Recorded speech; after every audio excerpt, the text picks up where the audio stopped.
শাকিব খান যদি বলিউড জয় করে তাহলে তো বাংলাদেশই গর্বিত হবে।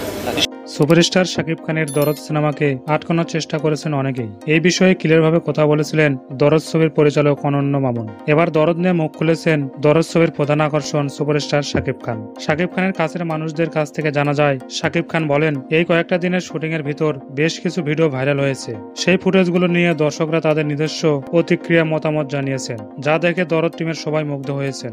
শাকিব খান আরো বলেন, আমি দর্শকদের এমন কিছু উপহার দিতে যাচ্ছি তা কখনো তারা ভাবেনি, এবং দরদ সিনেমা কোনো নরমাল গল্পের সিনেমা হতে যাচ্ছে না। এটা এমন একটি সিনেমা হতে যাচ্ছে যা বাংলাদেশ সহ ভারতেও ইতিহাস হয়ে থাকবে। ভক্তদের উদ্দেশ্যে শাকিব আরো বলেন, আমার জন্য এবং আমার দরদ সিনেমার জন্য সবার কাছে দোয়া চাই। আমি আজ এই জায়গায় আসতে পেরেছি শুধু আমার দর্শকদের জন্য, তাই সামনের দিনগুলোতে আমার ভক্তদের পাশে চাই। প্রিয় বন্ধুরা, শাকিব কি পারবে বলিউড জয় করতে?